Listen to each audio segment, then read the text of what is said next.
All right, it's time for episode 3 of Really Ringwood. So, how you guys feeling? Great. This is phenomenal. Yeah, I mean, it's humbling, but at the same time, not surprising how many people have come to listen to our first 2 episodes so far. That means we're not alone in the banning and the censoring, the blocking. So we're sorry that it happened to you, but we're glad you found us, I guess is the best way to say it. So no club jackets, but we'll work out a secret handshake next time we see you at Stop and Shop. So, when you see somebody in passing, like, what's that hand jive they're doing? Oh, secret handshake. You've been kicked out of that. Got it. Too. Yeah, exactly. That's exactly what we kind of think of that as happening. So today, let's talk about WTF. And I know, all right, that usually means something else to everybody, but for us at Really Ringwood, it's about where's the focus, because there's a clear, striking difference between the campaigns for Board of Ed, and we want to be able to share with you those differences, because I think you're probably only seeing one side of that story. I mean, obviously, we're here again to make sure that that other side gets out there, and if you've been banned or blocked in those community groups, well, we're here again. It's Really Ringwood. Let's begin. So let's go back to September 26th. That is the day that the REA, which is the Ringwood Education Association, announced their endorsement for candidates for office in Ringwood. Have a look at your screen. First, they endorsed both individuals running for town council. That's Michelle Kerr and Eric Gilman, indicating a your choice message to the voter. One of them is a Republican. One is a Democrat. And I think that's actually really important. So for you, the listeners, if there's one thing I want you to take away from this is the REA took the time to look at both candidates running for council, one Republican, one Democrat, and they realized something that is not in any way partisan, and this is important. So, right. They endorsed both of them. There's no bias, nothing. They didn't choose one party over another. They endorsed both of them because they would both serve us well in the community. And that, I think, is something that is absolutely important when it comes to what we're going to talk about next. So the same group also endorsed certain candidates for the Board of Education. Now, who in this clearly nonpartisan assessment of the proposed candidates endorsed for the Board of Ed? Shane King, Dawn Savastano, and Teresa Struck, the Expect More candidates. That's right. So you folks out there, because everybody tends to sort of think about them in their group names, if you will. These are the Expect More candidates.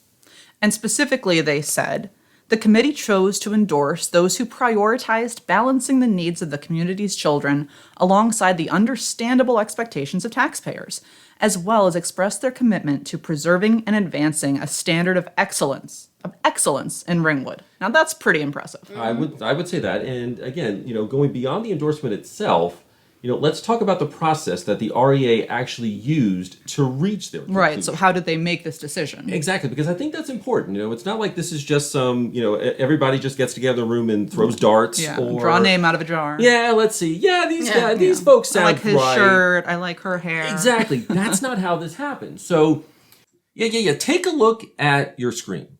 See, all candidates were offered the opportunity to answer an online questionnaire and attend a live interview. Oh, wow. Seems a pretty fair process, right? So again, you might ask yourself at this point, well, the REA must not have liked the answers that came from the For the Kids candidates.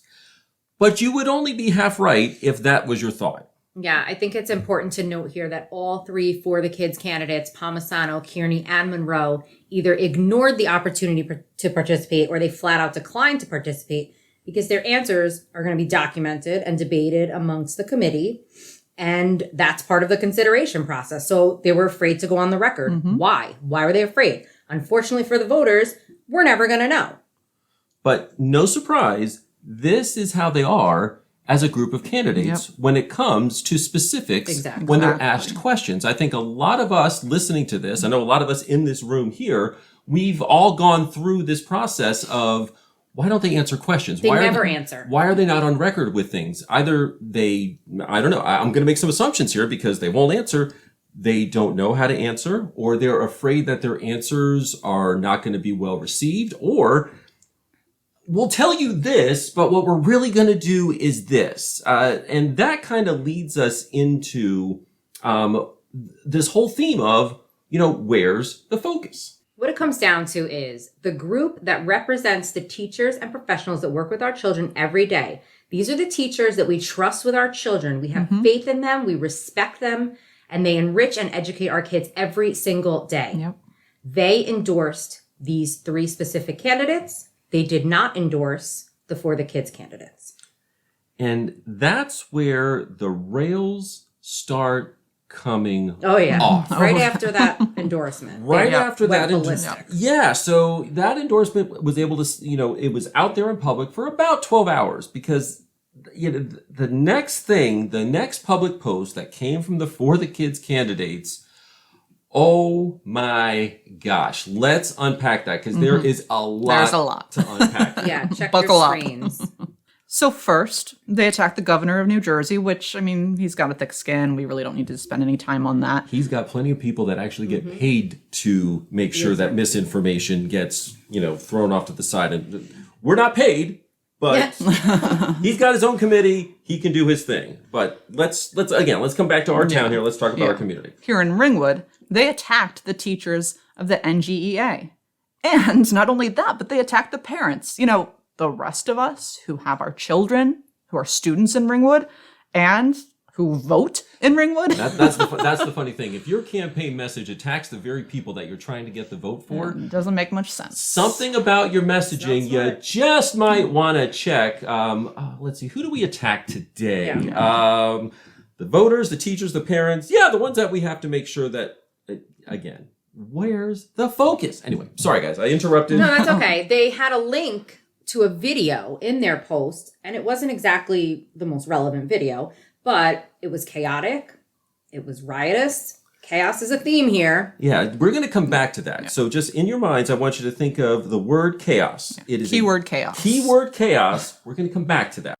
Hey, did you know that the For the Kids candidate, Melissa Kearney, is an NJEA member and a teacher? Right.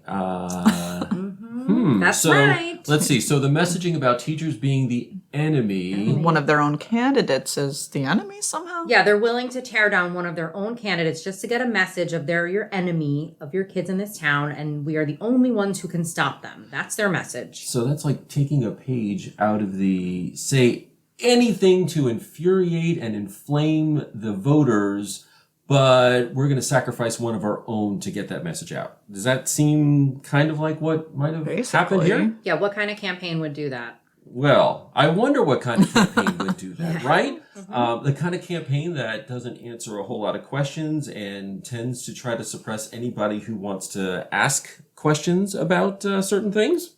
That tracks. Sounds about right. So, that's kind of what we see here. So remember, we opened up this episode asking where's the focus for, and obviously, where's the focus for the kids? Well, we've got a little bit of insight into where it is that their campaign is getting their focus from. So take a look at this website. It's the NewJerseyProject.org.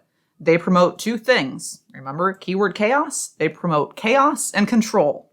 But this group has no interest in what's happening in our community of Ringwood or what's best for our schools. Yeah, this website is actually based, literally more miles away from Ringwood than any of us could possibly walk to.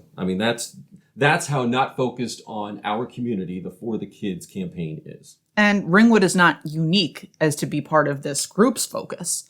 In fact, they've actually infiltrated a number of local campaigns across the state in an effort to raise money and push their own agenda that is their own, that is not ours, that does not speak for Ringwood and our schools. And in fact, if you're looking at your screen, you might have seen already the list of campaigns in their, we'll call it a directory. Right? Yeah, where you'll see that Melissa, Robert, and Dave, the For the Kids campaign, are all listed here. Shocker. Yep. So these 3 candidates, if they are elected, will very likely give their votes on the BOE to a platform that is not for Ringwood, not about our community, not about our children, and is simply looking to gain control and cause chaos, keyword chaos, of our schools and of Ringwood.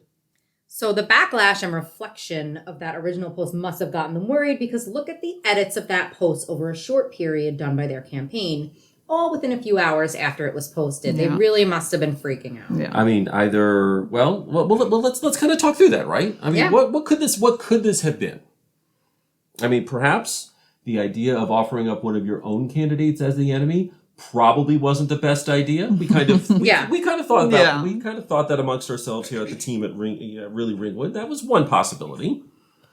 I think that one of the candidates wrote the original post. The other one realized she was being thrown under the bus and started editing it. That's my thought. Yeah, I mean, I'm no campaign manager here, but perhaps staying focused on what's actually best for Ringwood would be better suited for your message. But as you can see from these edits that are just kind of appearing on your screen in the short period of time, the link was in there, then the link to that video was gone, and then a different preview was put in, and then it was taken out. The final version of that, after many edits, after many hours, is so watered down from the original that, hey, you know what? We already got the community absolutely enraged about not getting that endorsement. Now let's clean it up and actually leave what's going to be out there permanently a little less inflammatory. And pretend the original one never happened. Pretend like the Exactly. original one never happened. Even though we can click the button and look at it. Yeah, folks, if you're listening, this is no secret. On Facebook, those 3 dots on the right-hand side of any post that ever says edit, click there and see what the original intent of any message or any post was, and then you'll get the chance to figure out, did this person just have a spelling error, or did they change their mind and just want to dial back the stuff that they threw out at you in the first place? What's even more troubling to me is that current Board of Ed member Richard Ebersbach is listed on state documents as their campaign manager. Unbelievable. So a current BOE member Colluding. with an outside party, which would be the NewJerseyProject.org, right? Yeah. Trying to make changes in our town with absolutely, I don't know what, little regard? No for what's regard. best for the- No okay. regard. No regard Come on. for what's best for the students in the schools of Ringwood, because that would never happen in Ringwood. Really, right?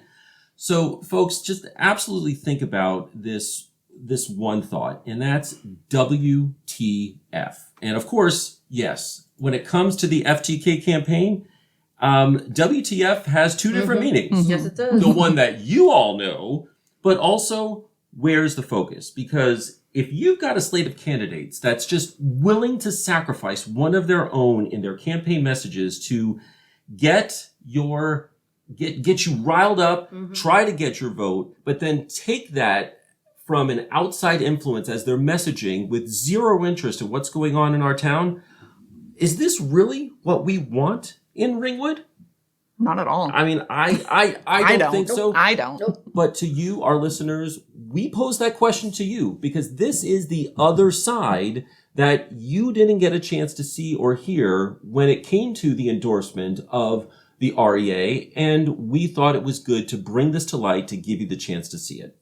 So I would leave you with this thought to say the candidates who expect more, like King, Savastano, and Struck, who actually engage with the teachers and the faculty who work with our children daily and have an absolute desire and interest in making our schools and our community better, that seems to me the better choice, the choice of what the REA has endorsed. And I think that's a good period to the end of our sentence for this episode. What do you guys think? Yep. Well, folks, again, thank you so much for bringing us into your ears or your eyes if you're watching us on a screen. Thank you. We will be back again with another episode in the coming days. We're going to focus on the other endorsements that the For the Kids campaign seems to be trying to grab from the sky and really talk about why those endorsements aren't the best endorsements to be proud of. Because, like we saw here, WTF, where's the focus? So thanks for tuning in. We'll see you for our next episode.